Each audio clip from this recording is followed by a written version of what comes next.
Assalamualaikum warahmatullahi wabarakatuh. Kembali menyaksikan berita seputar pendidikan bersama saya Amalia Laili Najwa. Inilah informasi selengkapnya. SMK Miftahul Ulum merupakan sekolah swasta yang berbasis pesantren yang kini menjadi sekolah pusat keunggulan. Dari kejuruan multimedia ke produksi siaran program televisi. Untuk informasi lebih lanjut, inilah informasi selengkapnya. SMK Miftahul Ulum merupakan sekolah menengah kejuruan dengan berbasis pesantren terletak di Jalan Diponegoro nomor 17, Desa Jogoloyo, Kecamatan Wonosalam, Kabupaten Demak. Didirikan di bawah naungan Yayasan Pondok Pesantren Miftahul Ulum. Sekolah ini menjadi salah satu sekolah swasta yang menjadi pusat keunggulan. Salah satunya dalam kejuruan produk siaran program televisi. Dulunya nama jurusan ini ialah multimedia. Berdasarkan keputusan Kepala Badan Standar Kurikulum dan Asesmen Pendidikan Kemendikbudristek nomor 24/H/KR 2022 tentang konsentrasi keahlian multimedia, resmi bergabung di bawah keahlian seni dan ekonomi kreatif dan berkonversi menjadi salah satu dari 5 konsentrasi keahlian yang disarankan. Salah satunya yaitu produk siaran program televisi. Apa harapan Bapak sebagai kepala sekolah untuk ke depan jurusan baru ini?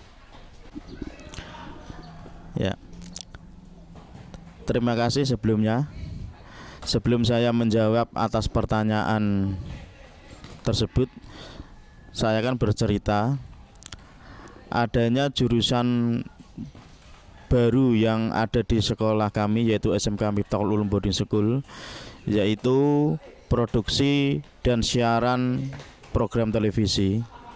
Itu bermula 2 tahun yang lalu ketika SMK Miftahul Ulum Boarding School dipilih oleh Dirjen Pendidikan Vokasi Kemendikbudristek. Di situ SMK kami, SMK Miftahul Ulum Boarding School, ditunjuk untuk menjadi SMK pusat keunggulan. Sehingga dari jurusan multimedia yang sebelumnya akhirnya diarahkan dari direktorat untuk beralih jurusan yang mana multimedia itu diberi 3 pilihan, yaitu DKV atau desain komunikasi visual, animasi, dan broadcasting dan perfilman. Sehingga kami sepakat untuk memilih broadcasting perfilman dan dikonsentrasi produksi dan siaran program televisi. Dengan adanya peralihan jurusan tersebut, berharap siswa-siswa yang belajar di SMK Miftahul Ulum Boarding School benar-benar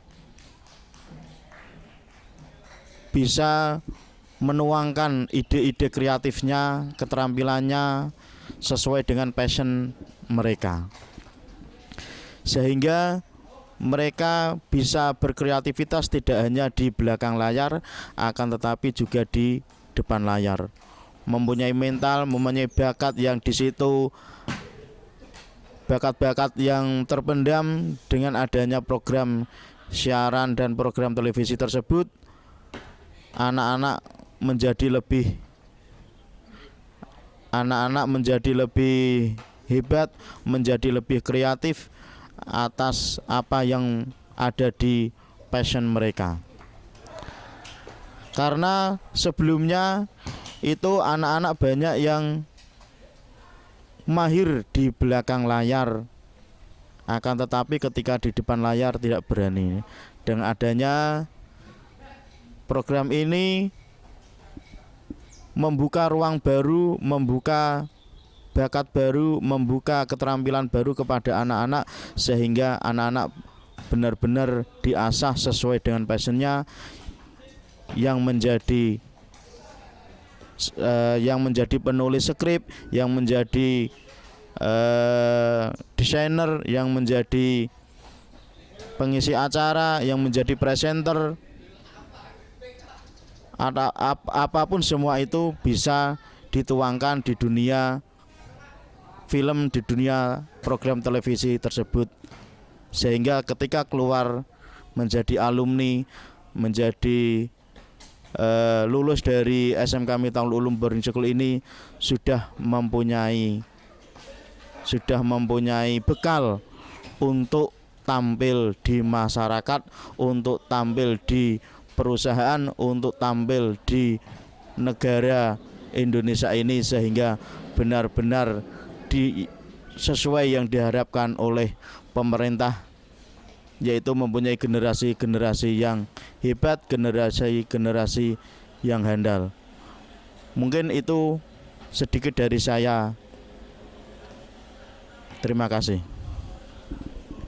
Jadi menurut Bapak, apa perbedaan jurusan multimedia dan jurusan broadcasting yang saat ini? Saya di sini menggantikan Pak Dur karena dia sedang sibuk. Di sini saya akan menjawab pertanyaannya, kenapa jurusan multimedia beralih ke PSPT pada tahun 2022. Alasannya diganti yaitu berdasarkan keputusan Kepala Badan Standar Kurikulum dan Asesmen Pendidikan Kemendikbudristek nomor 0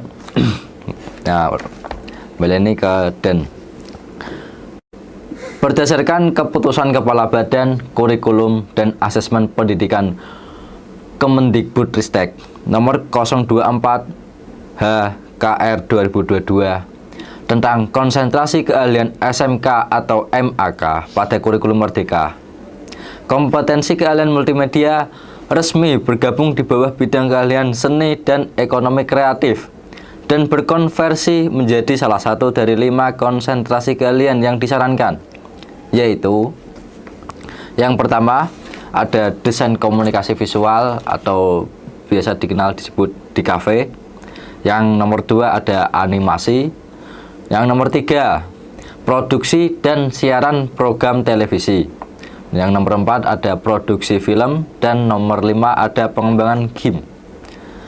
Nah, yang selanjutnya kendala yang dialami ketika beralih ke jurusan baru, di antaranya penyesuaian terhadap jurusan baru dengan segala kelengkapan yang ada di dalam jurusan tersebut, dan tenaga pendidik yang relevan terhadap jurusan tersebut, karena memang basic tenaga di SMK dari bidang teknik dan praktisi multimedia, maka butuh penyesuaian agar pembelajaran di jurusan broadcast ini bisa tercapai dan berjalan dengan semestinya.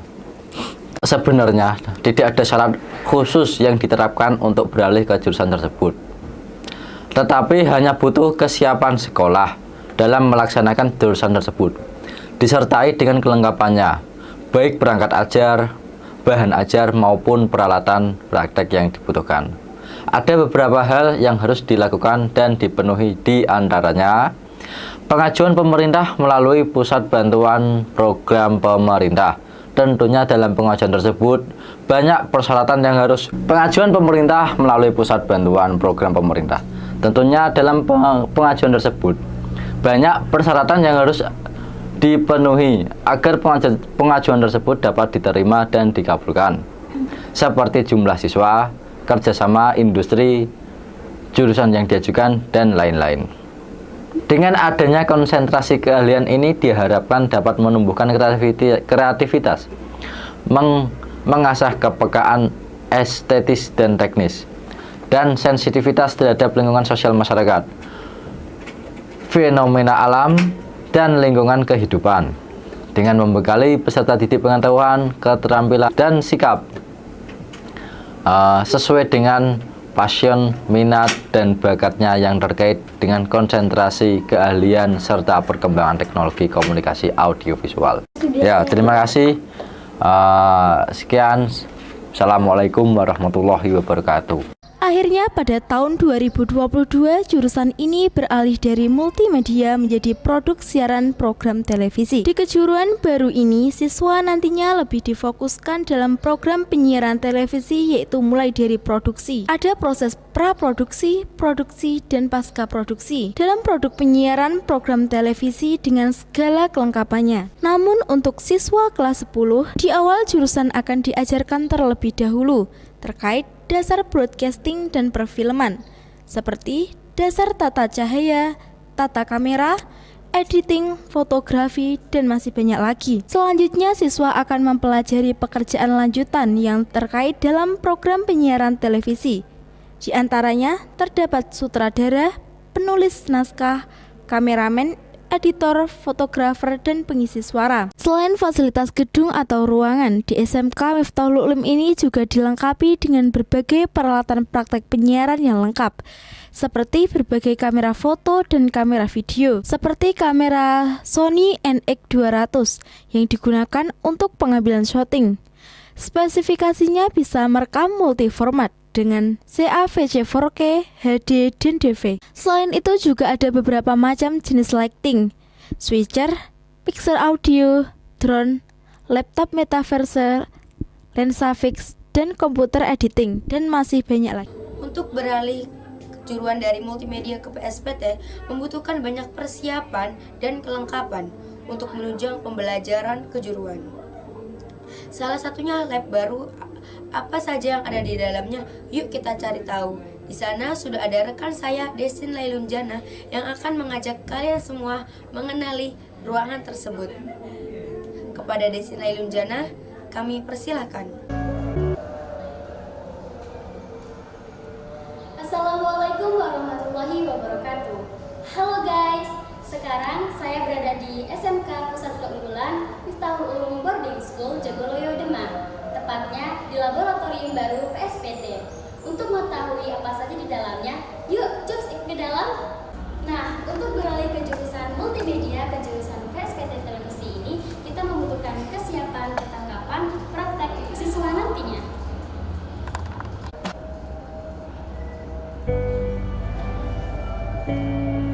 Nah, ini ruangan yang bisa kita lihat setelah kita memasuki ruang laboratorium ini.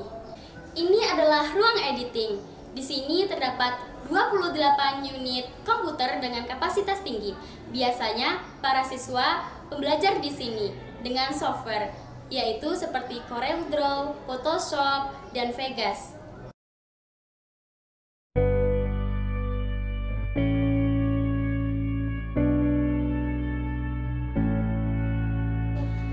Selain ruang editing, di laboratorium ini juga terdapat ruang podcast.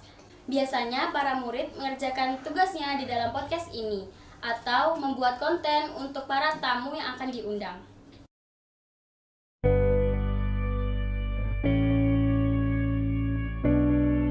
Selain ruang studio, di sini juga terdapat ruang control room atau ruang operator, juga disebut dengan ruang studio.